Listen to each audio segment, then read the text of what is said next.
वीर तुम बढ़े चलो, धीर तुम बढ़े चलो, हाथ में ध्वजा रहे, बाल दल सजा रहे, ध्वज कभी झुके नहीं, दल कभी रुके नहीं, वीर तुम नमस्कार नमस्कार सभी को नमस्कार। आइए आप सभी का स्वागत है हमारे YouTube चैनल ज्ञान गंगा में। हमारा चल रहा था भारत का भूगोल। सभी से रिक्वेस्ट है थोड़ा शेयर कर देना, चैनल को सब्सक्राइब कर लीजिए और कमेंट कर दीजिए। भारत के भूगोल में हमारा टॉपिक चल रहा था जलवायु, भारत की जलवायु, जिसमें हमने पहले एक पार्ट कर चुके हैं, थोड़ा सा पढ़ चुके, उसको दोबारा पढ़ देंगे अगर, और आज लगभग कंप्लीट इसको करेंगे भारत की जलवायु को। तो ज्यादा समय बर्बाद न करते हुए चलिए शुरू करते हैं भारत के भूगोल के अंदर भारत की जलवायु। दोबारा देखते हैं, 0 लेवल से देखते हैं, शुरुआत से इसको देखते हैं। तो चलिए देखते हैं। सबसे पहले हमने क्या देखा था, जलवायु। एक होती है जलवायु, एक होता है मौसम और एक होती है ऋतु। जलवायु, मौसम और ऋतु, पहले इन तीनों का कंपैरिजन कर लेते हैं। तीनों अलग अलग है, लेकिन क्या अलग है इनमें, ये चीज देख लेते हैं। सबसे पहले देखिए क्या होती है कि हमारे पृथ्वी पर जितने भी वातावरण होते हैं, जितने भी मौसम यानी वातावरण होता है, जैसी भी जलवायु होती है, जैसे सर्दी गर्मी, ये सब क्या होती है कि हवाओं के कारण होती है। जैसी हवा चलेगी वैसा ही क्या हो जाएगा, मौसम हो जाएगा, वैसा ही वातावरण हो जाएगा। जैसे ये एक डायग्राम लेता हूं मैं, यहां पर क्या है, ये है स्थल भाग और ये है जल भाग। जब हवा चलेगी स्थल से जल की ओर, जब हवा चली स्थल भाग से जल भाग की ओर, तब क्या इधर कोई पानी है, नहीं है, तो हवा कैसी चलेगी, शुष्क चलेगी। यानी इधर से हवा आ रही है, इधर से हवा आ रही है, तो हवा क्या होगी, शुष्क हवा होगी, नहीं कोई वर्षा होगी, यानी गर्म हवा होगी, शुष्क हवा होगी। और जब हवा यानी यहाँ पर गर्मी होगी, फिर यहाँ की हवा क्या होगी, शुष्क जलवायु होगी। और जब हवा चलेगी जल भाग से स्थल भाग की ओर, इधर से हवा चलेगी, तो यहां से जल भाग से जल उठाकर यहां पर वर्षा करेगी। यानी ये कौन सी होगी, ये जलीय हवा होगी, यहां पर वर्षा करेगी। तो इसे बोल सकते हैं मानसूनी हवा, मानसूनी जलवायु बोल सकते हैं इसको। और भारत की लगभग जलवायु कैसी है, अगर एक शब्द में इसको समझाया जाए तो भारत की जलवायु कैसी है, मानसूनी जलवायु। भारत की जलवायु है मानसूनी जलवायु, क्योंकि लगभग मानसून पर डिपेंड करता है। भारत में सभी वर्ष जितनी भी वर्षा होती है, लगभग सारी की सारी वर्षा मानसून के आधार पर ही होती है। भारतीय कृषि मानसून के आधार पर ही है, और भारतीय कृषि को क्या कहा जाता है, मानसून का जुआ भी कहा जाता है। तो चलिए शुरुआत करते हैं जलवायु की। अब देखिए यहां पर अगर इन हवाओं का, ये जो हवाएं चल रही है, इनका अगर थोड़े समय के लिए हवा चलती है, यानी परिवर्तन, हवा परिवर्तन बोल सकते हैं इसको, क्या बोल सकते हैं, हवा परिवर्तन। अगर हवा परिवर्तन दीर्घकालीन हो रहा है, लंबे समय के लिए हो रहा है, दीर्घकालीन हो रहा है, तो उसको क्या बोला जाएगा, जलवायु। अगर हवा परिवर्तन दीर्घकालीन हो रहा है तो उसको बोला जाएगा जलवायु। और अगर हवा परिवर्तन लघुकालीन यानी थोड़े से समय के लिए हो रहा है तो उसी को बोला जाएगा मौसम। अगर बिल्कुल थोड़े समय के लिए हो रहा है तो मौसम, लंबे समय के लिए हो रहा है तो जलवायु, अगर बीच की कंडीशन है तो उसको बोला जाएगा ऋतु। अब साधारण सी भाषा में समझा दूं जलवायु, ऋतु और मौसम को। जलवायु, ऋतु और मौसम को अगर साधारण सी भाषा में समझे, ये थी साइंस की प्योर भाषा, साइंस की प्योर शब्दावली थी। यानी हवा परिवर्तन के दीर्घकालीन, हवा के अगर दीर्घकालीन परिवर्तन हो रहा है तो उसको जलवायु, अगर लघु परिवर्तन हो रहा है तो उसको मौसम बोला जाएगा। आप देखिए ये है जलवायु, ये है ऋतु, और यहां पर ले लिया मौसम। इनका समय अंतराल क्या होता है, जलवायु का समय अंतराल होता है 30 से 35 वर्ष। यानी जलवायु बनने में कितना समय लगता है? 30 से 35 वर्ष। अगर आपको एग्जांपल से समझाऊं तो जैसे सर्वाधिक वर्षा कहां पर होती है भारत के अंदर? वहां पर कहा होती है मानसिंह राव मेघालय के अंदर। विश्व में सर्वाधिक वर्षा होती है मानसिंह राव मेघालय के अंदर, तो वहां पर सर्वाधिक वर्षा वाला क्षेत्र हो गया। अगर भारत में देखें तो कहीं और पर हो जाए, जैसे कोरोमंडल तट पर हो जाए सर्वाधिक वर्षा, या अंडमान निकोबार द्वीप समूह पर हो जाए, अगर लगातार 30 से 35 वर्षों तक वहीं पर ज्यादा वर्षा होगी, उसी क्षेत्र को माना जाएगा कैसा? अधिक वर्षा वाला क्षेत्र। 1-2 साल में होने से कोई फर्क नहीं पड़ेगा, वहां की जलवायु हमेशा ही वर्षा वाली जलवायु रहेगी। जैसे एग्जांपल दो आपको, तो राजस्थान का एग्जांपल देता हूं कि सबसे ज्यादा गर्म जिला कौन सा पड़ता है? तो जलवायु के आधार पर अगर देखें तो ये पड़ता है चूरू। लेकिन अगर पिछले 2-3 सालों से देखें तो सबसे गर्मी कहां पर, सबसे ज्यादा गर्मी और सर्दी कहां पर पड़ रही है? फतेहपुर के अंदर पड़ रही है, यानी सीकर के अंदर पड़ रही है। फतेहपुर सीकर के अंदर पड़ रही है सबसे ज्यादा गर्मी और सर्दी, लेकिन जलवायु के आधार पर वो कहां पर आएगा? चूरू में ही आएगा। अगर 30-35 वर्षों तक लगातार सीकर के अंदर गर्मी और सर्दी ज्यादा पड़ेगी, तभी उसको बोला जाएगा सबसे ठंडा जिला सीकर या सबसे गर्म जिला सीकर, वरना उसको कौन सा रहेगा? चूरू रहेगा। अब देखिए ऋतु क्या होती है? ऋतु होती है 4 से 5 महीने की। ऋतु 4 से 5 महीने की होती है, और मौसम तो सिर्फ होता है 1-2 घंटे का या 1 दिन का, 1 या 2 दिन का, 1-2 घंटे का, 1-2 दिन का, ये मौसम होता है। अब देखिए आपको एग्जांपल देता हूं, हमें कहीं बाहर जाना है, हमें कहीं बाहर जाना है, अचानक बारिश आने लग जाए, तो हम ये तो नहीं कहेंगे कि ऋतु खराब हो गई, हम यही कहेंगे कि मौसम खराब हो गया। यानी कि मौसम कितना होता है? 1-2 घंटे का, 1 दिन का, 2 दिन का। बारिश लगातार 4 महीने तो नहीं आएगी, ज्यादा से ज्यादा 1-2 घंटे, 1 दिन 2 दिन आ सकती है, इससे ज्यादा नहीं आएगी। यानी कि मौसम बहुत अल्पकालीन समय का होता है। जैसे एक एग्जांपल देता हूं आपको कि अगर हमें कहीं जाना है, और अगर बारिश आ जाए, मान लो कि अपनी गर्लफ्रेंड से मिलने जाना है या जानूरी से मिलने जाना है, अचानक बारिश आ जाए, तो फोन करके ये कहोगे क्या कि जानूरी आज तो ऋतु खराब हो गई, मैं नहीं आ सकता? यही कहोगे क्या मौसम खराब हो गया, मैं नहीं आ सकता? तो मौसम क्या होता है? बहुत ही अल्पकालीन क्या होता है? मौसम होता है, यानी 1-2 घंटे का, सामान्य सी बात है। ये बात आप समझ गए होंगे, यही समझ मैं मान करके आप ये बात समझ गए हैं। अब मैं आगे चलता हूं। अब देखते हैं जलवायु और ऋतुएं बनती कैसे है। जलवायु और ऋतुएं बनती कैसे, ये देखते हैं। तो सबसे पहले देखते हैं ये क्या है? ये गोला है। ये क्या है? ये गोला है, और मैं इसे मान लेता हूं पृथ्वी। चलो अलग अलग डायग्राम बनाएंगे, इसके चारों एक साथ बनाएंगे। यहां पर ले लेता हूं मैं, ये मान ली हमने पृथ्वी, ये हमने मान ली पृथ्वी, और ये हो गया पृथ्वी का केंद्र। तो सबसे पहले क्या होता है कि कोई भी डायग्राम है, कोई भी हमारे पास मैप है या कोई पेज है, उसके ऊपर सबसे पहले क्या काम होता है? दिशा लिखना। सबसे पहला काम होता है, डायग्राम हो, मैप हो, या कोई भी हमारे पास पेज हो, तो उसके ऊपर सबसे पहला काम क्या होता है? दिशा लिखना। और बहुत से बच्चों को तो ये दिशा लिखने में बहुत ज्यादा दिक्कत आती है, नहीं आता ही नहीं है। सिंपल सा तरीका बताऊंगा। सबसे पहले देखो, हमारे उत्तर दिशा में ध्रुव तारा चमकता था, वो हमेशा ही उत्तर में रहता था। यानी कि यहाँ पर ध्रुव तारा है, ये पृथ्वी घूम रही है, तो चाहे किधर ही घूम ले वो उत्तर में ही रहेगा। ठीक है, उसी को आधार मानते हुए भूगोलवेताओं ने क्या किया? ऊपर की साइड, यानी यहाँ पर क्या लिख दिया? उत्तर दिशा लिख दिया। ऊपर की साइड क्या लिख दिया? उत्तर दिशा लिख दिया। यानी हमेशा ध्रुव तारा उत्तर दिशा में चमकता था, उसके को आधार मानकर भूगोलवेताओं ने ऊपर की ओर क्या लिख दिया? उत्तर लिख दिया। अब उत्तर के अपोजिट में हमेशा क्या होगा? दक्षिण। तो इसके विरुद्ध क्या हो गया? दक्षिण हो गया। अब यहां तक तो सभी कर लेते हैं, लेकिन दिक्कत ये आती है कि पूर्व ये साइड है या इस साइड लिखेंगे। पूर्व और पश्चिम में दिक्कत आती है।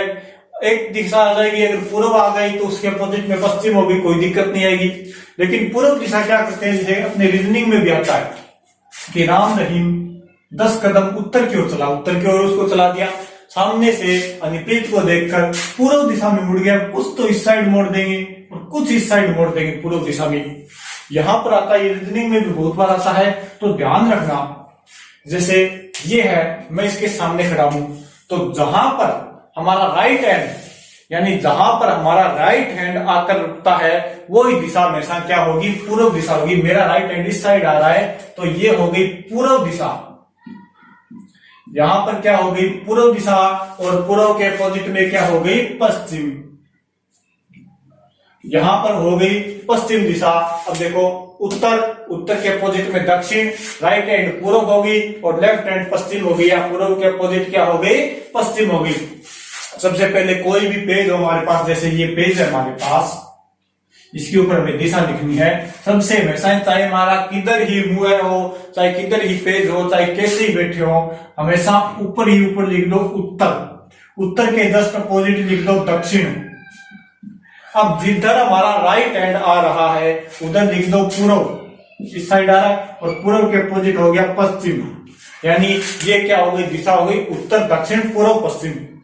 अब देखो, यहां से क्वेश्चन आता है कि सबसे प्रमुख दिशा आया हुआ भी है, ये एसएससी ने पूछा था, ऐसे क्वेश्चन एसएससी पूछता है, दिमाग वाले, एसएससी ने पूछा था ये क्वेश्चन लगभग 2012-13 में, काफी पहले आया हो, ध्यान नहीं।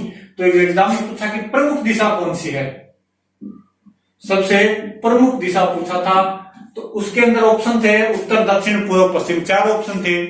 और बहुत से क्या, लगभग 90% बच्चों ने वहां पर गलत किया था, उन्होंने कर दिया था पूर्व, उन्होंने गलत किया था 90%। तो अब भी कर देंगे, अब भी गलत कर देंगे, प्रमुख दिशा पूछे तो अब भी गलत कर देंगे, और कौन सी कर देंगे, पूर्व कर देंगे।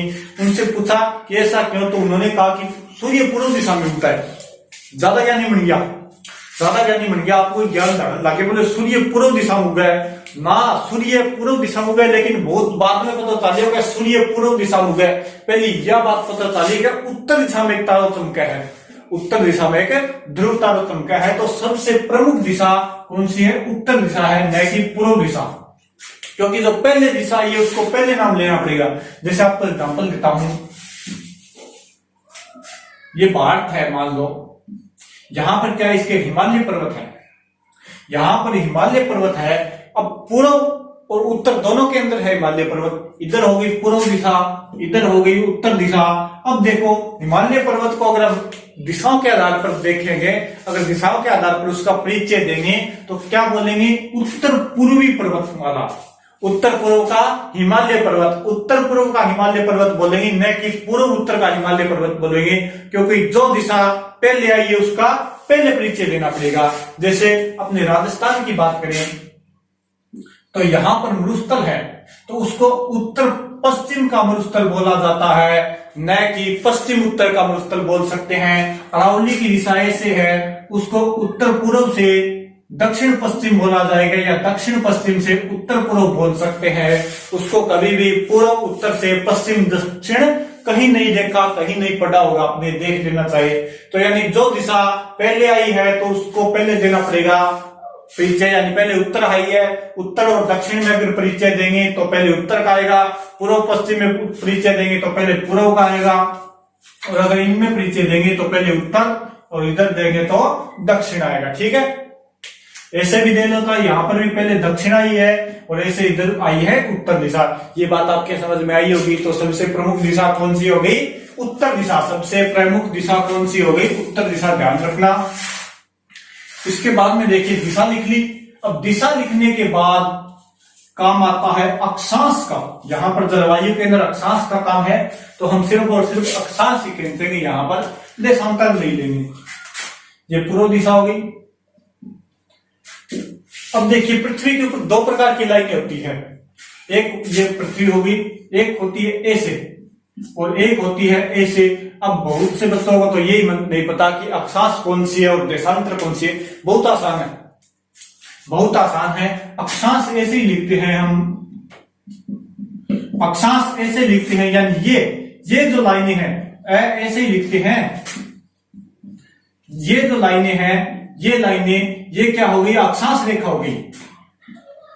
ये क्या हो गई, अक्षांश रेखा हो गई। और देशांतर कैसे लिखते हैं, ऐसे ही लिखते हैं, यानी ये जो लाइनें हैं, ये जो लाइनें हैं, ये क्या हो गई, देशांतर हो गई। कोई दिक्कत नहीं है। अक्षांश ये हो गई और देशांतर ये हो गई, अब कोई दिक्कत नहीं है। अब चलिए इसके ऊपर कहते हैं हम अक्षांश, यहाँ पर देशांतर का काम नहीं है तो हम देशांतर नहीं खींचेंगे, सिर्फ और सिर्फ अक्षांश रेखाएं खींचेंगे। ये पृथ्वी का भूमध्य और पृथ्वी का केंद्र हो गया। यहां से मैं पृथ्वी को 2 बराबर भागों में बांट देता हूं। ये बांट दिया पृथ्वी को 2 बराबर भागों में, एकदम बीच से। अगर देखो ये हमारे पास मान लो कोई सेब है, अगर इसको ऐसे में बीच में से काटना है तो कहीं पर भी चाकू मार दो 2 बराबर भाग होगी। लेकिन अगर ऐसे बीच में से काटना है तो बिल्कुल बीच में से काटना पड़ेगा, तभी 2 बराबर भाग होंगे। तो यहां से हमने पृथ्वी को बिल्कुल बराबर बीच में से काट दिया। ये क्या है? भू पृथ्वी का क्या होता है? पर्यायवाची होता है, यानी भू मध्य यानी बीच से, यानी ये क्या होगी? रेखा खींच दी हमने, तो ये क्या हो गई? भूमध्य रेखा। भूमध्य रेखा, भू यानी पृथ्वी, मध्य यानी बीच से, रेखा खींच दी तो क्या हो गई? भूमध्य रेखा। और ये हो गई 0 डिग्री अक्षांश। 0 डिग्री अक्षांश भूमध्य रेखा। इसी का एक नाम है विषुवत रेखा, यानी विश्व को 2 बराबर भागों में बांटने वाली विषुवत रेखा। तो ये हो गई विषुवत रेखा। अब देखिए ये 0 डिग्री अक्षांश है। अब हमें क्या खींचने हैं? इसके ऊपर अक्षांश खींचने हैं। इसके ऊपर क्या करने हैं? अक्षांश खींचने हैं। चांदा देखा है? चांद, पड़ोस वाला चांद नहीं, दिया वाला चांद। पड़ोस वाला तो सब देखो छत पे चढ़ गए, लेकिन दिया वाला चांद, यो चांद सभी देख रहे हैं। 8 0 है, 8 बिंदु 8 0 1 2 3 4 करके 8 90 तक, इन 1 2 3 4 करके 90 तक हुआ, यानी दिया वो चांद। वो चांदो ले और वो चांदो के करो 8 रखो, 8 पर रखियो। अब अपने खींचना है 5 डिग्री अक्षांश। 5 डिग्री पर निशान लगायो, 5 डिग्री पर निशान हटायो, इन्हें 5 डिग्री पर निशान लगायो और दोनों ने मिला दियो, तो यो क्या हो गयो? 5 डिग्री अक्षांश। अगर दक्षिण में खींचना है तो चांद में उल्टो रखो, 8 निशान लगाओ 5 को, और ये हो गयो इन्हें 5 डिग्री अक्षांश। लेकिन ये भी 5 डिग्री अक्षांश है और ये भी क्या है? 5 डिग्री अक्षांश है। अब देखिए पृथ्वी को हमने 2 बराबर भागों में बांट दिया, और ये हो गया उत्तरी गोलार्ध, ये हो गया दक्षिणी गोलार्ध। अब अगर हम भूमध्य रेखा से ऊपर जाएंगे, यानी उत्तर की ओर जाएंगे, तो यहां पर लगेगा 5 डिग्री उत्तरी अक्षांश। यहां पर आगे उत्तरी शब्द लगेगा, यहां पर क्या लगेगा? दक्षिणी शब्द, क्योंकि हम नीचे दक्षिणी की ओर गए हैं। ये नॉर्मल बात है, सब जानते होंगे। अब देखो इसके अंदर 2 महत्वपूर्ण रेखा होती है, 2-4 महत्वपूर्ण अक्षांश होते हैं, उनको देखते हैं। अब हमें खींचना है, यहां पर होती है 23.5 डिग्री, तो यहां से 23.5 डिग्री का निशान लगाया और उसको क्या किया? मिला दिया। ये लो 23.5 डिग्री। इधर दक्षिण में भी एक 23.5 डिग्री होती है, उसको भी हमने खींच दिया। एक होती है 66.5 डिग्री और दक्षिण में भी एक होती है 66.5 डिग्री। यहां पर क्या हो गए? 90 हो गए, और इधर नीचे भी 90 डिग्री तक अक्षांश हो गए। अब अगर आपका कोई ज्ञानी दोस्त कहता है कि मैं 95 डिग्री अक्षांश पर हूं, तो या तो उसको अक्षांश का नहीं पता या उसका घर नहीं है, ठीक है? यानी क्योंकि 90 से ज्यादा कोई अक्षांश नहीं होते। अब देखो ये है 66 डिग्री, 66 डिग्री उत्तरी अक्षांश। ये है 23.5 डिग्री उत्तरी अक्षांश, आगे शब्द उत्तरी लगेगा। ये है, इसको साफ करके, ये है 23.5 डिग्री दक्षिणी अक्षांश, और यहां पर है 66 डिग्री दक्षिणी अक्षांश।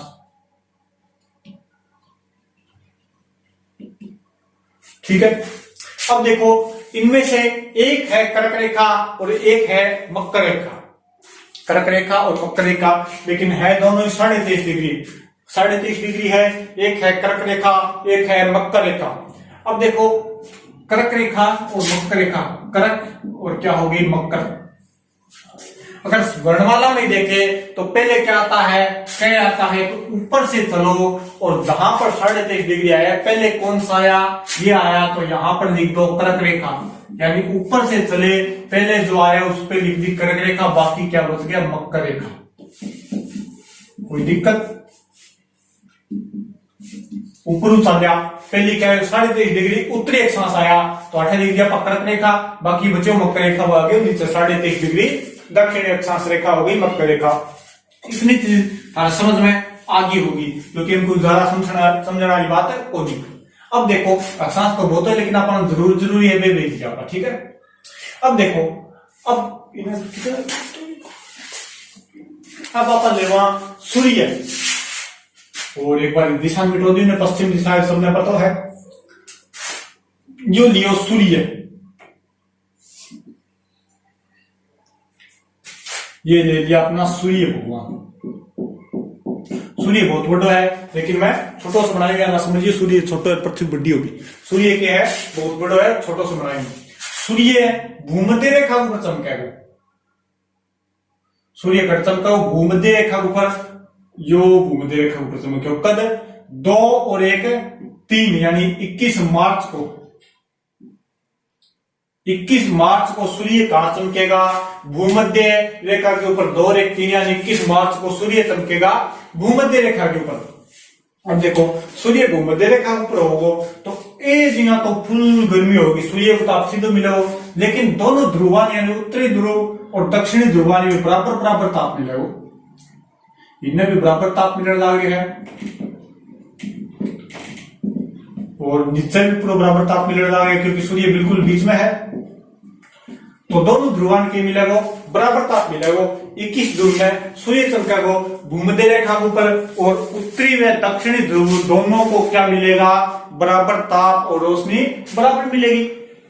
अब देखो सूर्य धीरे धीरे धीरे धीरे उत्तरायण में जाना शुरू हो जाएगा, यानी कहां चला जाएगा? ऊपर जाएगा। धीरे धीरे कहां जाएगा? ऊपर जाएगा, उत्तर दिशा की ओर जाएगा, और उसे भूमध्य रेखा से मकर रेखा पर जाने में कितना समय लगेगा? 3 महीने का समय लगेगा। यहां पर एक डायग्राम और बनाते हैं, ये दक्षिण यहां पर लिख देते हैं, और ये अपनी पृथ्वी बड़ी मांगे,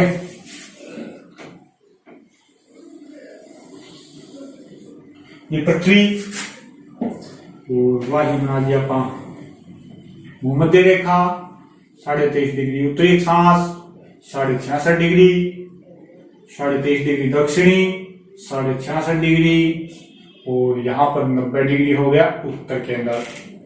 ये 90 डिग्री हो गया दक्षिण के अंदर। ये हो गई भूमध्य रेखा 0 डिग्री अक्षांश। ये हो गई कर्क रेखा, ये हो गई 66.5 डिग्री उत्तरी अक्षांश। ये हो गई मकर रेखा, और ये 66.5 डिग्री दक्षिणी अक्षांश। अब देखो अब हमें क्या करना है? अब धीरे धीरे धीरे धीरे सूर्य ऊपर जाएगा, यानी ये 1 नंबर डायग्राम हो गया, ये 2 नंबर डायग्राम हो गया, ठीक है। अब सूर्य वही सूर्य है, और 3 महीने बाद सूर्य कहां पर आ जाएगा? कर्क रेखा के ऊपर आ जाएगा, यहां पर आ जाएगा। वो तारीख कब? 21 जून को। 21 जून को सूर्य कहां आ गया? कर्क रेखा के ऊपर आ गया, और ये आ गया कर्क रेखा के ऊपर 21 जून को। अब देखो सूर्य का ताप उत्तरी ध्रुव को तो पूरा मिलेगा, ये यहां तक ताप आ रहा है, रोशनी भी आ रही है, और कर्क रेखा को मिल रहा है, भूमध्य रेखा को भी अच्छे से मिल रहा है। लेकिन नीचे दक्षिणी ध्रुव में जाएगा तो ये यहां तक 66.5 डिग्री तक ही रह जाएगा, इससे नीचे नहीं जाएगा। क्योंकि जैसे पृथ्वी के नीचे वाले, जैसे ये पृथ्वी है, यहां पर सूर्य है, ये इसके चारों ओर चक्कर लगा रही है, तो इसको बराबर बराबर ताप मिल रहा है। लेकिन पृथ्वी से झुकी हुई है अपने एक्स के ऊपर, तो यहां पर इस भाग को क्या है? रोशनी नहीं मिल रही है। यहां पर अगर टॉर्च मारेंगे इस भाग को रोशनी नहीं मिलेगी, और जब ये इधर चली जाएगी घूमकर तो इस भाग को मिलेगी, इस भाग को नहीं मिलेगी। ऐसे ही यहां पर जो इसे 66.5 से नीचे है, यहां पर क्या मिलेगी? पृथ्वी को क्या नहीं मिलेगी? रोशनी और ताप नहीं मिलेगा। अब यहां पर गर्मी होगी, और इस भाग में क्या हो जाएगी? सर्दी हो जाएगी, यानी दक्षिणी अक्षांश में सर्दी और उत्तरी अक्षांश में क्या हो जाएगी? गर्मी हो जाएगी। इतनी चीज बना ली, अब इससे आगे बनाओ, फिर इसको एक एक करके समझा दो।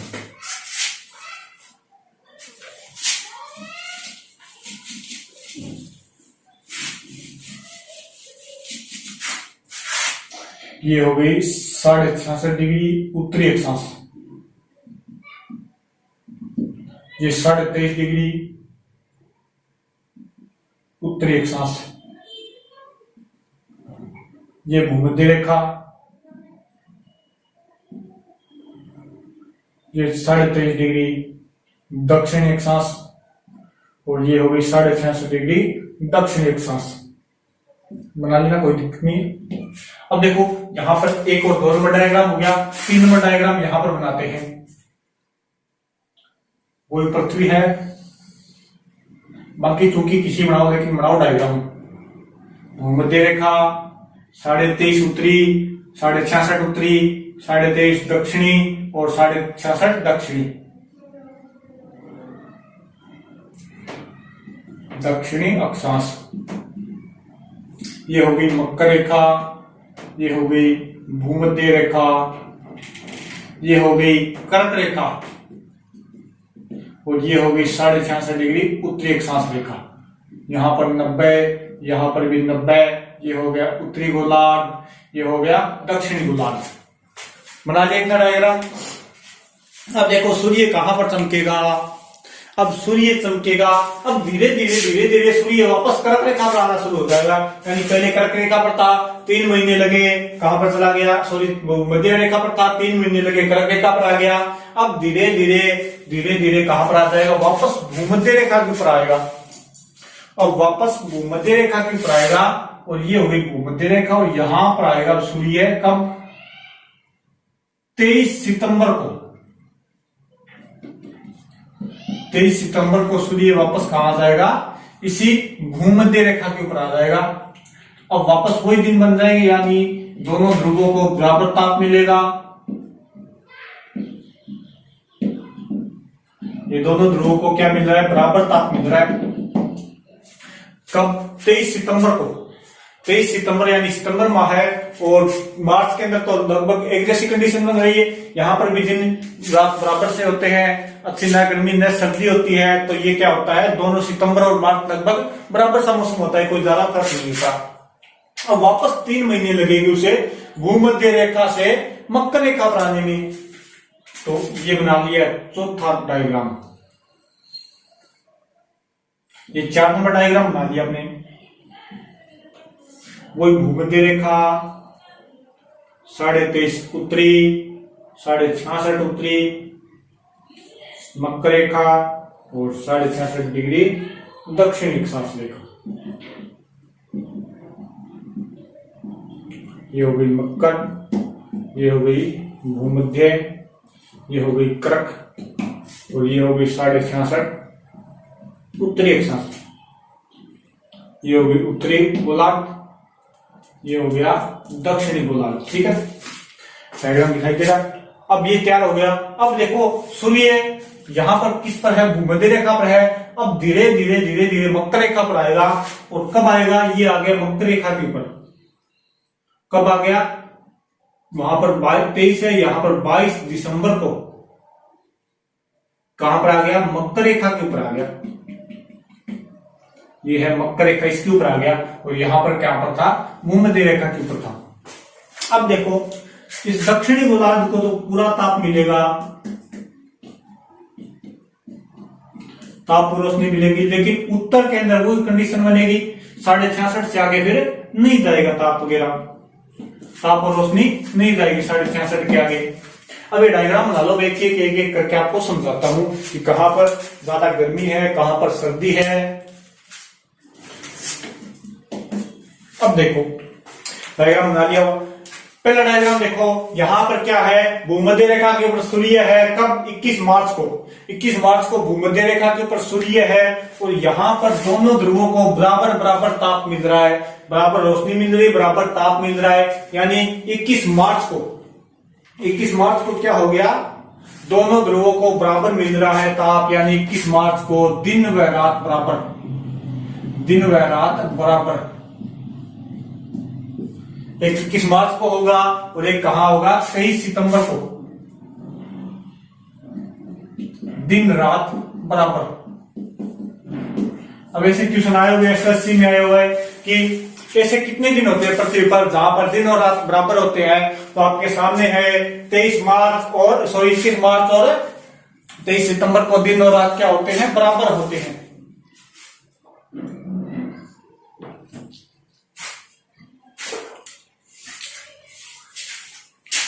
21 मार्च और 23 सितंबर को क्या होते हैं, पृथ्वी पर दिन और रात बराबर होते हैं।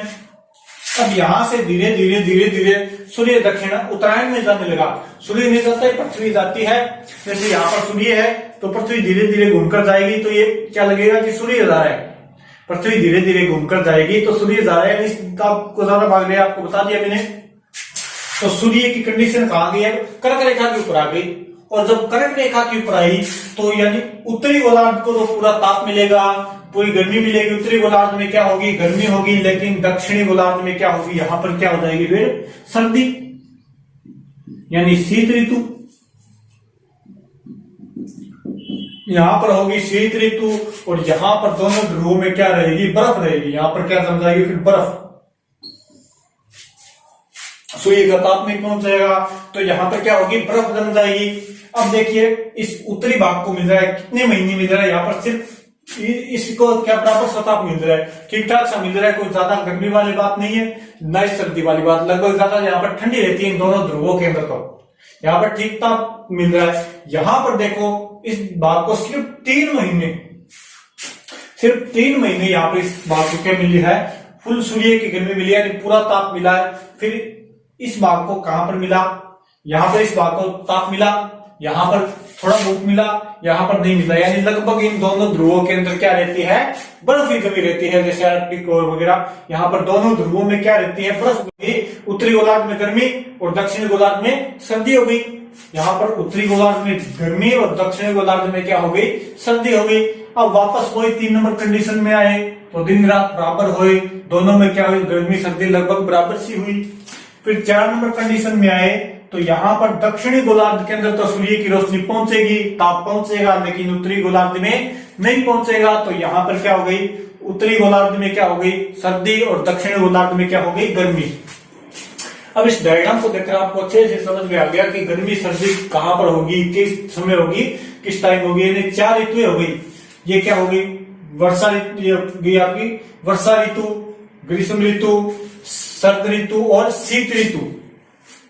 शरद ऋतु और शीत ऋतु ये आपको समझाऊंगा मैं आगे लगभग अगले पाठ के अंदर। ये अच्छे से स्क्रीनशॉट ले लो, डायग्राम बना लो। अब इससे आगे आपको समझाता हूं कि कहां पर भारत है, मानसून कैसे आता है, ये सब चीजें आज हम करने पड़ेंगे, ठीक है। अब देखो यहाँ पर है भारत अपना, 23.5 डिग्री भारत के मध्य से जाती है लगभग। यहां पर भारत है, इस डायग्राम के अंदर यहां पर आ गया भारत। और यहां पर देखिए तो इस डायग्राम के अंदर यहां पर आ गया, और इस डायग्राम के अंदर यहां पर। तो कहां पर कब सर्दी पड़ी, कब गर्मी पड़ी, ये आपको बताने की जरूरत नहीं है। यहां पर आएगा तो ग्रीष्म ऋतु की शुरुआत होगी, यानी लगभग 23 मार्च, तीसरे महीने में, मार्च महीने में अपने गर्मी पड़नी शुरू हो जाती है। जून में आया तो कर्क रेखा के ऊपर चमकेगा, यानी भारत के अंदर सीधा चमकेगा, यानी सीधा कर्क रेखा के ऊपर चमकेगा तो भारत में भयंकर गर्मी पड़ेगी, यहाँ पर फुल गर्मी पड़ेगी।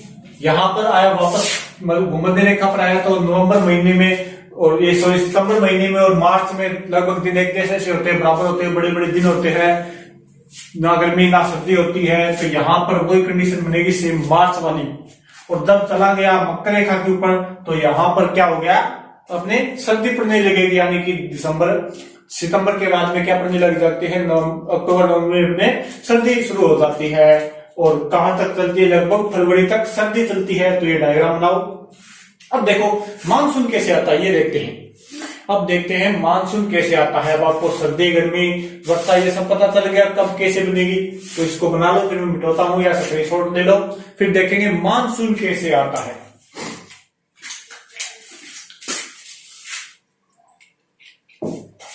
दिन रात छोटे बड़े यही से होते हैं।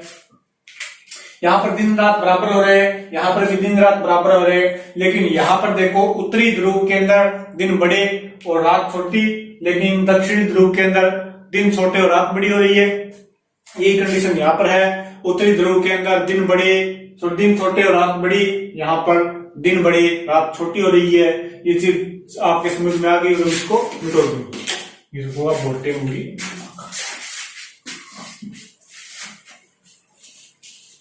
ये चीज समझ ली तो मान लो जलवायु आपके कंप्लीट समझ में आ गया। यही से ऋतुएं बनेगी।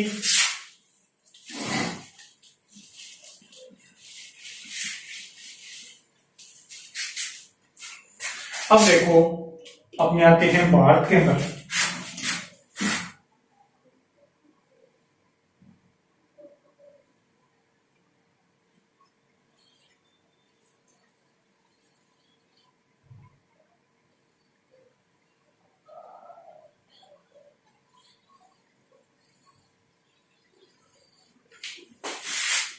तो ठीक है, रिजल्ट बढ़ गया, बढ़िया है। आपने एक बार समझ लो, आपने कोई सुनने को मिल लो। ठीक है, ये हो गया अपना भारत। अब देखो, भारत के मध्य से एक रेखा गुजरती है, उसको गुजार देता हूं मैं। ये हो गई आपकी कर्क रेखा या 23.5 डिग्री उत्तरी अक्षांश रेखा। भारत के मध्य से गुजरती है, 8 राज्य से गुजरती है। कर्क रेखा भारत में कितने राज्य से गुजरती है? 8 राज्य से। इसकी सिंपल सी ट्रिक है, मित्र वजात सम्राट, मित्र वजात सम्राट।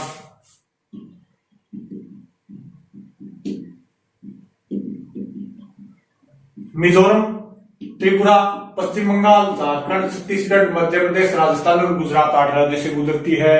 आपको बता दिया। अब चलिए, पहले बताया, कोई दिक्कत की बात नहीं है। वैसे अलग अलग बहुत से तरीके हैं, याद कर लेना, कोई दिक्कत की बात नहीं। कर्क रेखा, अब यहां पर एक नीचे से गुजरती है, यहां से लगभग 12 से 700-800 किलोमीटर दूर। कौन सी? भूमध्य रेखा। भूमध्य रेखा इसे दिखाई नहीं दे रही, चलो समझ लेना है, 700-800 किलोमीटर दूर है। अब यहां पर भूमध्य रेखा के ऊपर सूर्य है, कब? 21 मार्च को। 21 मार्च को क्या है? भूमध्य रेखा के ऊपर सूर्य है। अब देखो, जैसे ही तापमान बढ़ेगा, तापमान व्युत्क्रमानुपाती होता है दाब, यानी वायु दाब। तापमान व्युत्क्रमानुपाती होता है वायु दाब, यानी तापमान बढ़ेगा तो वायु दाब क्या होगा? घटेगा, और तापमान घटेगा तो वायु दाब क्या होगा? बढ़ेगा। अब देखो, सिंपल सी चीज बताता हूं, उसको याद नहीं करना है, रटना नहीं, समझना है। मान लो सूर्य, हमें प्रकाश किससे मिलता है? सूर्य से। हमें गर्मी किससे मिलती है? सूर्य से मिलती है। मान लो गर्मियां का दिन है और आपा 12 बैठे हैं, आप पकड़ बैठे हैं, 12 बैठे हैं, यानी बाहर बैठे हैं, और हम क्या है? हवा के कण है, बाहर बैठे हैं, हमारे ऊपर भयंकर सूर्य की किरण गिरी और हम वहां से क्या होंगे? उठकर चले जाएंगे। वहां से क्या होंगे? उठकर चले जाएंगे, यानी वहां से सूर्य की गर्मी हम सहन नहीं कर सकते। यानी जहां पर तापमान होगा वहां पर वायु दाब कम होगा। तापमान जहां पर बढ़ेगा वहां पर वायु दाब बढ़ेगा, वायु की वहां पर कमी होगी, और हवा चलती है, हवा चलती है उच्च वायु दाब से निम्न वायु दाब। उच्च वायु दाब से निम्न वायु दाब की ओर हवा चलती है। अब देखो, उच्च वायु दाब से निम्न वायु दाब की ओर हवा चलती है, इसका क्या मतलब है? यानी उच्च कर देंगे कि निम्न से उच्च की ओर, उच्च क्या कर देंगे कि हवा चलती है निम्न वायु दाब से उच्च वायु दाब की। इसको समझो, यानी निम्न यानी इसके पास है ही नहीं, निम्न यानी नहीं है। अगर आपके पास 100 रुपए नहीं है और मैं आपसे 100 रुपए मांगू तो आप कहां से दे दोगे?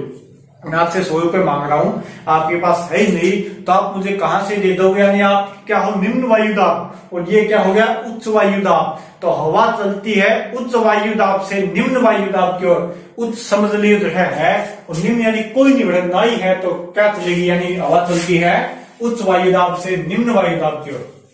ये दो चीज समझ भाई, यानी तापमान बढ़ाएंगे तो वायु दाब क्या होगा? कम, और तापमान घटाएंगे तो वायु दाब बढ़ेगा। अब यहां पर सूर्य है, ये अपना सूर्य है। अब सूर्य की सीधी किरणें यहां पर पड़ेगी भूमध्य रेखा के आसपास, इस क्षेत्र में पड़ेगी, तो यहां पर क्या होगा? तापमान बढ़ेगा,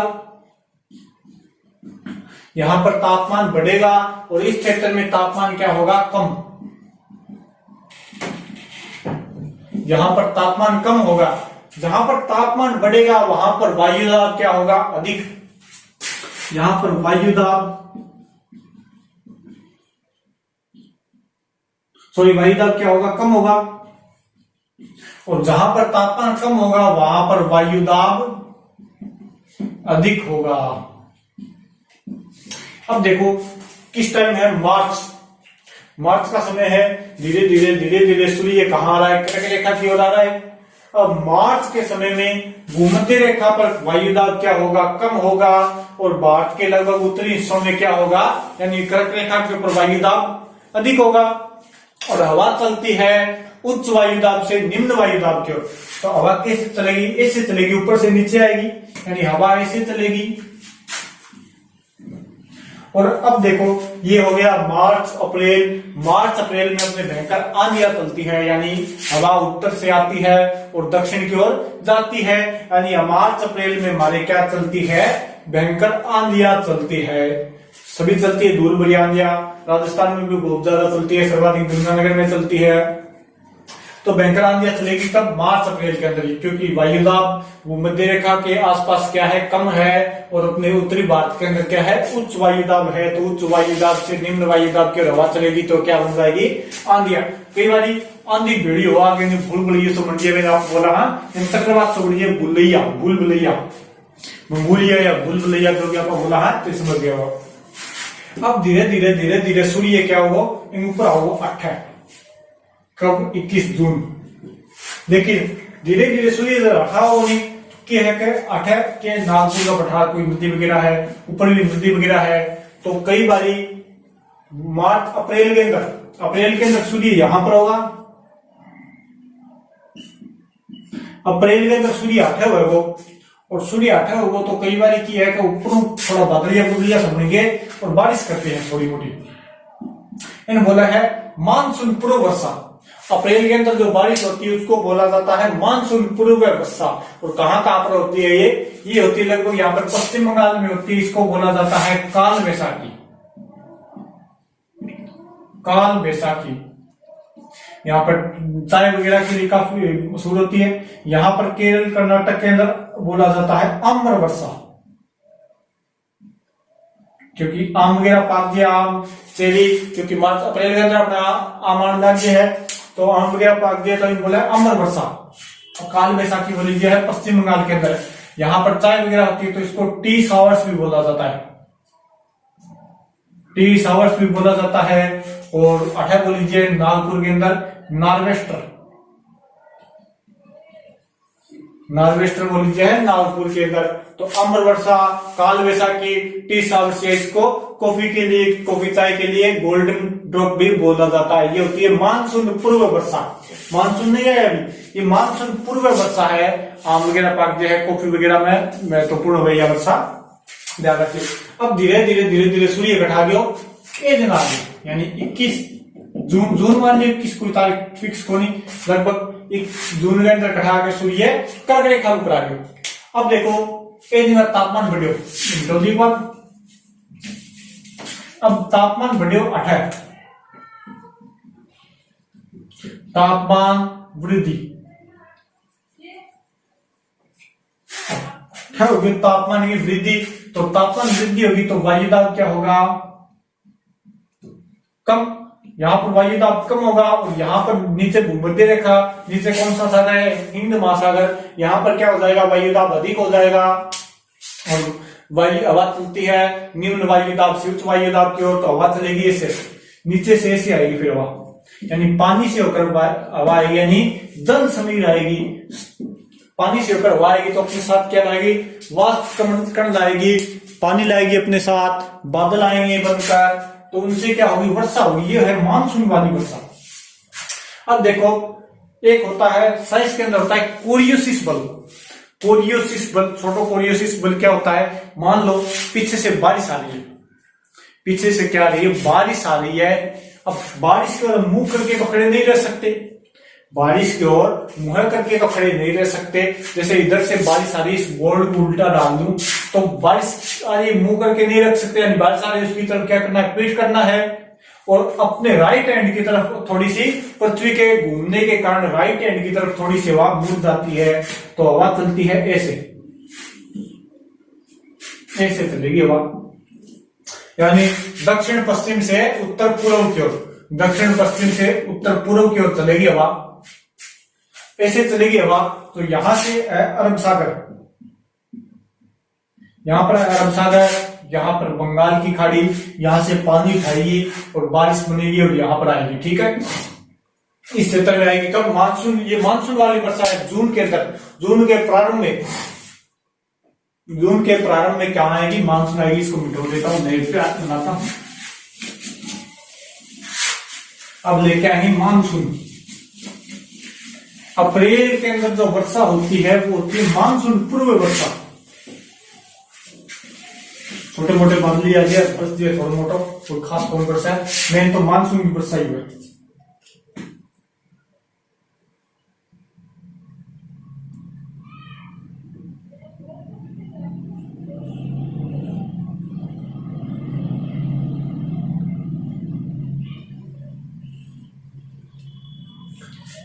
अब देखो, ये है कर्क रेखा,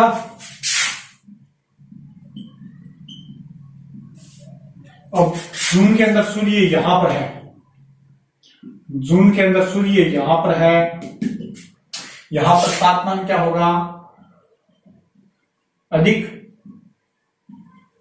और वायुदाब क्या होगा? कम। तापमान अधिक, वायुदाब कम। यहां पर नीचे है हिंद महासागर, ये होगी भूमध्य रेखा, और यहां पर वायुदाब क्या होगा? कम, सॉरी वायुदाब उच्च। तापमान अधिक, वायुदाब कम, तापमान कम, वायुदाब उच्च होगा। अब हवा चलेगी ऐसे, ऐसे हवा चलेगी। कोरियोसिस बल के कारण थोड़ी टेढ़ी हो जाएगी, ऐसे हवा चलेगी यहां से।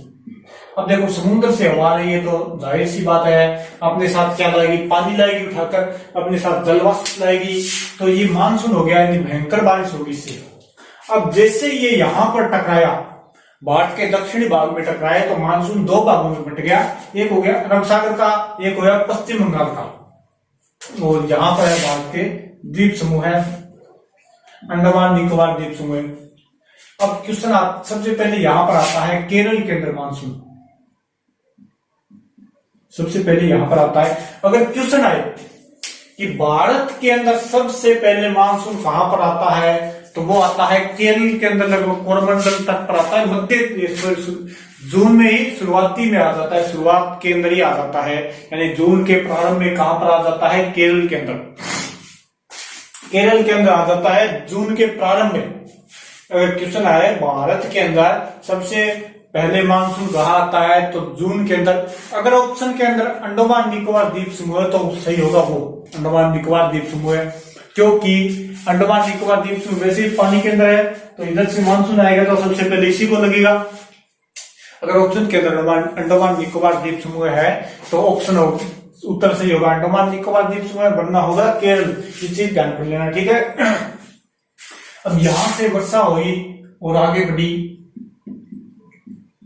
यहां से लगभग अपने राजस्थान, हरियाणा, पंजाब, यहां पर आते आते, यानी कि जब अखबार के अंदर वैसे कुछ किताबों में दे देते 17 जून, 15 जून, 14 जून, तो कोई फिक्स नहीं है कि मानसून इसी दिन आएगी, कि अपने राजस्थान में, अपने हरियाणा में या अपने पंजाब में इस तारीख को मानसून आती है। तो ये कोई फिक्स नहीं है, कोई अतिथि थोड़ी ना है तो इसी टाइम को आएगा। ये तो मानसून है, वर्षा है, एक दो दिन ऊपर नीचे भी हो सकती है। जब अखबार में न्यूज आए कि केरल के अंदर मानसून आ गया, केरल के अंदर मानसून आ गया, उससे लगभग 15 दिन बाद अपने इस क्षेत्र के अंदर कहा जाता है मानसून, इस क्षेत्र के अंदर आ जाता है। पंजाब, हरियाणा, राजस्थान, गुजरात के अंदर पहले आ जाता है, यूपी हो गया, यहां पर क्या आ जाता है 15 दिन बाद, यानी लगभग मध्य जून के अंदर, मध्य जून के अंदर कहा जाता है मानसून, इस क्षेत्र के अंदर आ जाता है, अपने क्षेत्र के अंदर। अब देखो, सर्वाधिक वर्षा यहां पर होती है मानसिंह गांव, मेघालय के अंदर, मेघालय, मानसिंह गांव क्यों होती है?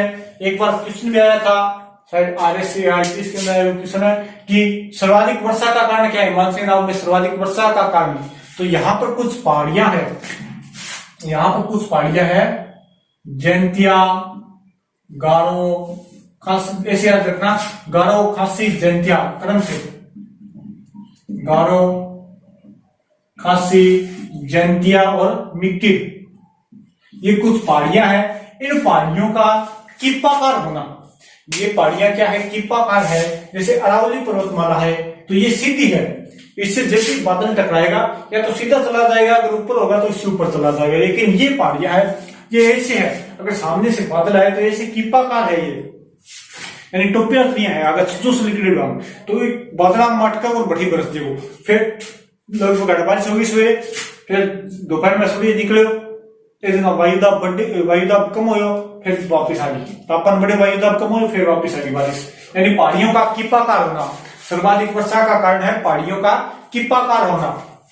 और आठों में लगभग इन्हें थोड़ा वायुदाब कम हुआ है तो धीरे धीरे ये मानसून इन्हें भी फट जाए, मानसून इन्हें फट जाए है। और इन बोला है दक्षिण पूर्व का मानसून, यानी कि बंगाल की खाड़ी का मानसून है वो लगभग दोनों भागों में जाता है, पूर्वी भाग में और पश्चिमी भाग में भी दोनों भागों में जाता है। तो ये हो गया मानसून। और लगभग यहाँ पर पहुंचने में इसको लग जाता है जुलाई तक, यहाँ पर पहुंच जाता है। भारत के अंतिम छोर जुलाई पर पहुंच जाता है, लगभग कोई बारिश नहीं होती, थोड़ा बड़ा बादल चल जाए तो अलग बात है। और जुलाई में लगभग मानसून उत्तरी भारत के अंदर चला जाता है। ठीक है, अब देखो लौटता हुआ मानसून लगभग नवंबर में लौटता है। तो लौटता हुआ मानसून कहां पर बारिश करता है, ये क्वेश्चन आया हुआ है। तो लौटता हुआ मानसून ऐसे लौटेगा, लौटता हुआ मानसून, लौटता हुआ मानसून। तो ऊपर कोई भी जल का स्रोत नहीं है, ना ही ऊपर कोई समुद्र है, ना ही कोई और जहां से जला बादल पानी ला उसके, तो यहां पर बारिश नहीं होती। लेकिन लौटते हुए मानसून से भारत के यहां पर तमिलनाडु के अंदर बारिश होती है लौटते हुए मानसून से। ये क्वेश्चन आए हुए हैं। और नदी है गोदावरी, जिसके अंदर लौटते हुए मानसून का पानी भी आता है, वो है गोदावरी नदी।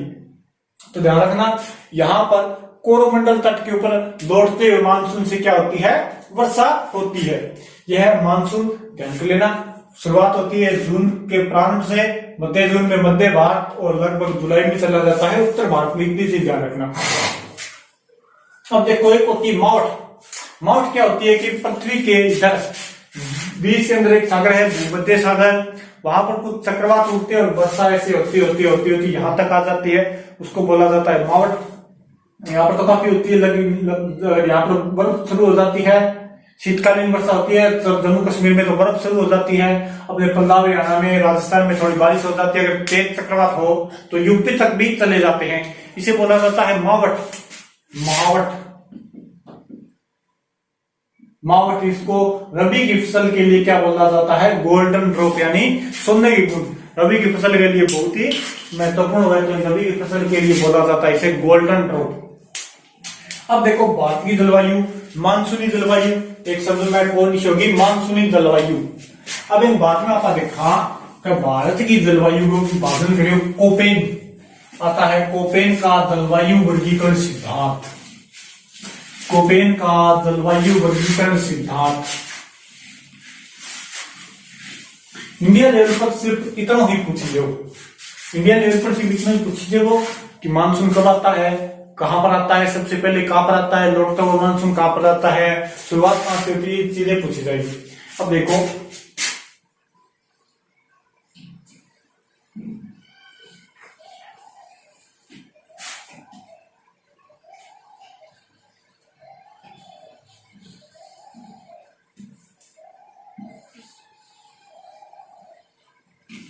कोपेन का जलवायु वर्गीकरण सिद्धांत देखते हैं। कोपेन के तापमान और वर्षा के लिए कोड वर्ड दे दिया, क्या दे दिया, कोड वर्ड दे दिया तापमान और वर्षा के लिए। जो आपका कई बार मोबाइल के अंदर नंबर सेव करा है, पप्पू लवाई या टाइप पंचर, जो भी नंबर सेव करने भी कोड वर्ड दे दिया। यहां उसने पूरी पृथ्वी को 5 भागों में बांट दिया, 5-6 भागों में। ये होगी भूमध्य रेखा, यहां पर देखो ये हो गई भूमध्य रेखा।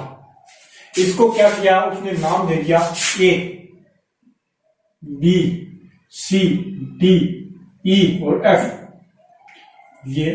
ये करके दिखाओ, ये करके दिखाओ। ऐसे उसने पृथ्वी को क्या किया, 6 भागों में बांट दिया, 6 भागों में बांट दिया। अब देखो यहां पर ए लिखा है, ये क्या होगी, उष्ण जलवायु, ये होगी उष्ण जलवायु। ये दक्षिण भाग में बांट दियो, यानी उत्तरी गोलार्ध है, ऐसे ही दक्षिणी, ये हुई 0 डिग्री अक्षांश। इसको क्या है, दोनों भागों में बांटा, उत्तरी और दक्षिण को 6 भागों में बांट दिया। ए यानी जहां पर ए लिखा वो हो गई उष्ण जलवायु, यानी एकदम गर्मी है, तो गर्मी ही पड़नी है, भयंकर गर्मी पड़नी है। बी पर चल यानी थोड़ा सा ऊपर चल गया तो अटक करेगी, जिससे थोड़ी कम गर्मी पड़ेगी, यानी शुष्क जलवायु। बी के लिए क्या कर दिया, शुष्क जलवायु। फिर सी के लिए कर दिया मध्य गर्म जलवायु, मध्य गर्म जलवायु, ये होगी मध्य शीत जलवायु। यहां पर सर्दी होगी शुरू, मध्य शीत जलवायु। अब देखो ई के लिए कर दिया शीत जलवायु, और एफ तो भाई साहब हमेशा ही बर्फ जमी रहेगी, तो इन कर दियो हमेशा बर्फ या हिम जलवायु, यानी बर्फ वाली जलवायु। ठीक है, कौन सा बदलाव था, दोबारा समझो, मिटो मैं कोडवर्ड दे दिया कोपेन, A B C D E और एफ, ये कोडवर्ड दे दिया जलवायु का। यहां पर हो गई उष्ण जलवायु, यानी बिल्कुल गर्म, ये हो गई शुष्क जलवायु, थोड़ी सी ठीक ठाक सी, करीब बारिश शुरू हो गई। यहां पर हो गई मध्य शुष्क जलवायु, मध्य गर्म जलवायु, ये हो गई मध्य शीत जलवायु, यहां पर हो गई शीत, और आठ है तो भाई साहब बर्फ ही बर्फ है। पृथ्वी ने 6 भागों में बांट दिया, उत्तरी गोलार्ध ने 6 और दक्षिणी गोलार्ध ने 6 भागों में बांट दी। कोपेन के जर्मनी वैज्ञानिक, जर्मनी को वैज्ञानिक को पहले 1918 के अंदर सिद्धांत दिया, फिर उसको प्रतिपादित किया था 1936 के अंदर, तो 6 भागों में बांट दी। अब भारत के अंदर कौन सी हमें देखा, और तापमान के लिए फिर कुछ और कोड यूज किया, जैसे छोटा स्मॉल, ये हो गई, ये तो हो गया तापमान के लिए, और वर्षा उप विभाग दिया था इसने, उप विभाग के लिए क्या किया, समूल अक्षरों का यूज किया, जैसे F N F M S W और जी, ऐसे इसने छोटे छोटे भागों का उपयोग कर दिया। अब देखो एस के लिए हो गई वर्षा पर्यंत वर्षा, वर्ष पर्यंत वर्षा। एम के लिए इसने लिख दिया मानसूनी वर्षा, एस के लिए इसने लिख दिया शुष्क वर्षा, यानी शुष्क जलवायु, ये मानसूनी जलवायु होगी। डब्ल्यू के लिए इसने लिख दिया शीतकालीन शुष्क, शीतकालीन शुष्क यानी सूखी गर्मी, सूखी सर्दी। और जी के लिए इसने लिख दिया गंगा तुल्य मैदान, यानी मैदानी भाग, गंगा तुल्य मैदान। अब देखो भारत के अंदर देखते हैं इसको कि कैसे डिवाइड कर दिया इसने। जहां पर ऊपर लिख दिया ई, इसको लिख दिया ईटी, सबसे ऊपर ई, ईटी है, इसको बोला जाता है एएस, इस क्षेत्र को और इस क्षेत्र को बांट दिया। अब देखो यहां पर ये राजस्थान का क्षेत्र है, BWHW, इसको बांट दिया। अब यहां पर ये राजस्थान का थोड़ा सा उत्तरी क्षेत्र है, और इस क्षेत्र को इसने बांट दिया BSHW। अब यहां पर केरल आ गया, कोरोमंडल कोकण तट आ गया, इसको बांट दिया इसने AMW। इस बात को इसने बांट दिया CWG, ये बांट दिया। और नीचे वाला जो भाग बचा उसे लिख दिया AW। अब कौन सा भाग बच गया, ये बच गया। इसको इसने बांट दिया डीएफसी, क्या करा दी यहाँ पर, डीएफसी करवा दी। जैसे 6-7 भागों में इसको बांट दिया। कितने भागों में बांट दिया, 1 2 3 4 5 6 7 8 भागों में बांट दिया। देखिए मैं वाला 8 भागों में बांट दिया। अब देखो इनका मतलब क्या है, इनका मतलब क्या है, भारत की जलवायु का कोपेन ने कैसे वर्गीकरण कर दिया। इसका मतलब देखो तो ऊपर है, सभी को पता है जम्मू कश्मीर है यहाँ पर, यहाँ जम्मू कश्मीर, उत्तराखंड, हिमाचल प्रदेश, जम्मू कश्मीर, हिमाचल प्रदेश, उत्तराखंड, यहाँ पर क्या रहती है, हमेशा बर्फ जमी रहती है। यहाँ पर क्या है, हमेशा बर्फ जमी रहती है। तो इसे बना दिया इसने ध्रुवीय प्रकार की जलवायु, यानी जो ध्रुवों पर रहती है, ये हो गई ध्रुवीय प्रकार की जलवायु। यहां पर तापमान हमेशा 10 डिग्री सेल्सियस से कम ही रहता है। 10 डिग्री सेल्सियस से तापमान क्या रहता है, कम रहता है। गर्मियों में भी ज्यादा से ज्यादा 10 पहुंच जाता है, इससे ज्यादा नहीं पहुंचता। ई टी या एस, यहां पर क्या है, लगभग वेस्ट। पहले इसको देखो, पहले देखो एडब्ल्यू को, एएमडब्ल्यू को देखो तो यहां पर क्या है, मालाबार तट और कोंकण तट आ गया। यहाँ पर मालाबार तट, कोंकण तट, और क्या आ गया अपना केरल कर्नाटक आ गया, केरल आ गया। इसकी क्या व्यवस्था है कि गर्मियों के अंदर यहाँ पर बेहतर बारिश होती है, क्योंकि मानसून होती है। गर्मी में वर्षा, वो भी लगभग 200 सेंटीमीटर तक वर्षा होती है गर्मी के अंदर। यहाँ पर एएमडब्ल्यू के अंदर केरल कर्नाटक, मालाबार तट, कोंकण तट, ये आ गए सभी यहाँ पर। और यहां पर क्या होती है, शीत ऋतु शुष्क, यानी सर्दी के अंदर वर्षा नहीं होती। शीत ऋतु क्या होती है, शुष्क होती है, सर्दी के अंदर कोई वर्षा नहीं होती है। और क्या होती है यहाँ पर, उष्ण कटिबंध सदाबहार वन, उष्ण कटिबंध सदाबहार वन, उष्ण कटिबंध सदाबहार वन क्या हो गया, एएमडब्ल्यू, क्या होगी एमडब्ल्यू, मालाबार और कोंकण तट आ गया, केरल आ गया। ग्रीष्म काल में 200 सेंटीमीटर तक वर्षा होती है, यानी अत्यधिक वर्षा होती है। शीत ऋतु में कोई वर्षा नहीं होती और सदाबहार वन पाए जाते हैं, क्योंकि समुद्र के किनारे वर्षा होगी अच्छी, तो यहाँ पर वन तो अच्छे मिलेंगे। अब देखो एडब्ल्यू, एडब्ल्यू क्या है, यहाँ पर अत्यधिक, पठारी भाग आ गया थोड़ा, तो यहाँ पर क्या होती है, अत्यधिक गर्मी, अत्यधिक क्या होती है, गर्मी होती है। यहाँ पर थोड़ा पठारी भाग आ गया, बहुत भयंकर गर्मी पड़ती है, क्योंकि अगर यहाँ पर सूर्य भूमध्य रेखा पर है तो भी यहाँ पर गर्मी पड़ेगी, कर्क रेखा पर है तो भी यहाँ पर बीच में रहेगा, गर्मी पड़ेगी। और यहाँ पर उष्ण कटिबंध जलवायु, जलवायु कैसी है, उष्ण कटिबंध, उष्ण कटिबंधीय जलवायु। वर्षा यहाँ पर ठीक ठाक हो जाती है, सर्दियों के अंदर वही वर्षा नहीं होती, शीत शुष्क, शीतकाल क्या होता है, शुष्क, और गर्मी में वर्षा। इसके ऊपर चले सीडब्ल्यूजी, सभी को पता है यहाँ पर क्या आ गया, लगभग पठारी भाग आ गया, क्योंकि मैदानी भाग ये यहाँ पर हो गया, मैदानी भाग में आ गया, थोड़ा गंगा के मैदान हो गया, तो ये हो गया पठारी भाग हो गया, मैदानी भाग यहीं पर आ गया। इसकी क्या विशेषता होती है, समशीतोष्ण आर्द्र जलवायु, समशीतोष्ण, समशीतोष्ण आर्द्र जलवायु होती है यहाँ पर। समशीतोष्ण आर्द्र जलवायु, वर्षा ग्रीष्म काल में भी होती है, शीतकाल में यहाँ पर कोई वर्षा नहीं होती। माउंट हाजिर तो हाजिर नहीं, कोई नहीं लगभग, यानी वर्षा ग्रीष्म काल में।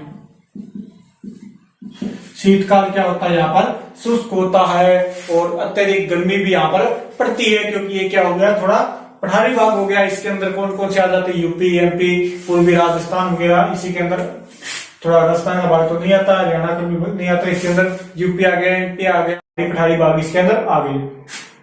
अब देखो इस भाग को, यहाँ पर देख लो, BSHW को देख लो, ये क्या हो गया, BSHW, BSHW हो गया अर्ध शुष्क मरुस्थलीय जलवायु,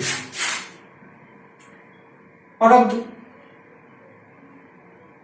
शुष्क मरुस्थलीय जलवायु। अर्ध शुष्क मुश्तली जलवायु, क्योंकि यहाँ पर गुजरात का भाग आ जाता है, थोड़ा अड़ौती का पठार आ जाता है, थोड़ा महाराष्ट्र भी आ जाता है, यानी यहाँ पर क्या होती है, मुश्तल सा है। अर्ध शुष्क मुश्तलीय जलवायु, यहाँ पर शीत ऋतु शुष्क, वही गर्मी के अंदर वर्षा, यानी अपने लगभग भारत के अंदर देखें तो मानसून की वर्षा ही है, यानी गर्मी की वर्षा ही है। बाकी सभी क्या है, तापमान, वार्षिक तापमान लगभग 18 डिग्री से ज्यादा ही रहता है। वार्षिक तापमान 18 डिग्री से अधिक, लगभग 18 डिग्री से अधिक ही रहता है यहाँ पर वार्षिक तापमान। और वही सर्दी शुष्क, गर्मी में वर्षा होती है। अब इसके ऊपर चलो, ये मरुस्थल आ गया, इसका तो कोई जिक्र ही नहीं करें। यहाँ गया अपना मरुस्थलीय भाग, जहां पर कौन से जिले आते हैं, लगभग राजस्थान के जैसलमेर, बाड़मेर, बीकानेर, जैसलमेर, बाड़मेर, समझ गए हो गया, जैसलमेर, बाड़मेर, बीकानेर, ये थोड़े 2-4 जिले आते हैं, ज्यादा नहीं आते। यहाँ पर हमेशा ही क्या रहती है, शुष्क उष्ण मरुस्थल जलवायु, शुष्क उष्ण मरुस्थलीय जलवायु इस क्षेत्र के अंदर। वर्षा बिल्कुल नहीं होती, कोई थोड़ी बहुत होती है, कोई ग्रीष्म काल में होती है, शीतकाल में थोड़ी बहुत वर्षा हो जाती है, वो मोट से। और इसके अंदर आगे जैसलमेर, बीकानेर, बाड़मेर, यानी भयंकर गर्मी पड़ती है। इसके बाद में ये देखो, यहाँ पर DFC लिखा है, यहाँ पर हो गया शीतोष्ण कटिबंध आर्द्र जलवायु, शीतोष्ण कटिबंध आर्द्र जलवायु, आर्द्र जलवायु। यहाँ पर सभी ऋतुओं में वर्षा होती है, सभी ऋतुओं में वर्षा होती है। यहाँ पर क्या होती है, सभी ऋतुओं में वर्षा होती है और शीतकालीन वर्षा भी होती है। गर्मी सर्दियों में यहाँ पर तापमान देखें तो शीतकालीन तापमान यहाँ पर लगभग 10 डिग्री सेल्सियस के आसपास रहता है, कोई ज्यादा गर्मी सर्दी नहीं पड़ती। अब रह गया ये एक बीच वाला भाग, ये क्या होता है, AW के लगभग, तो AW के बराबर होता है, AW के बराबर। लेकिन एक बात यहाँ पर खास बात है, वो क्या है, यहाँ पर शीतकालीन वर्षा होती है। यहाँ पर क्या होती है, शीतकालीन वर्षा प्लस शीतकालीन वर्षा। यहाँ पर क्या होती है, शीतकालीन वर्षा। ये है कोपेन का जलवायु वर्गीकरण, कोपेन का जलवायु वर्गीकरण। स्क्रीनशॉट ले लो, बढ़िया लिख लियो, डायग्राम बना लियो। तो ये हो गया अपने भारत का जलवायु वर्गीकरण, कोपेन का जलवायु वर्गीकरण करवा दिया, सीधा बता दिया जलवायु का वर्गीकरण और कंप्लीट करवा दिया। ये लगभग 1918 में पहले दिया था, तो युद्ध वगैरह, प्रथम विश्व युद्ध था, तो कोई ज्यादा गौर नहीं हुआ और 1936 में इसको दोबारा प्रतिपादित किया। तो भारत की जलवायु अगर सीधा एक वर्ड में पूछे तो वो होगी मानसूनी जलवायु, वरना उसको बांट रखा है उष्ण जलवायु। वैसे तो माना जाता है उष्ण जलवायु, क्योंकि यहाँ पर गर्मी रहती है हमेशा। और वैसे अगर देखें तो ये शीतोष्ण के अंदर आता है, लेकिन विद्वान ये क्या है कि बड़े बड़े विद्वानों ने इसको उष्ण के अंदर लिखा कि सूर्य कहीं पर भी जाए, यहाँ पर तो गर्मी ही रहती है। तो भारत की जलवायु कैसी हो गई, उष्ण जलवायु। तो इसके आगे कौन सा टॉपिक कराना है, इसके लिए कमेंट कर देना। इसके अंदर अगर कोई चीज समझ में नहीं आए, क्योंकि ये समझने वाला टॉपिक है, तो कमेंट कर देना, थोड़ा शेयर कर देना, चैनल को सब्सक्राइब कर लेना और कमेंट कर देना। और आगे कौन सा टॉपिक कराना है उसके लिए भी कमेंट कर देना। Okay, thank you, bye.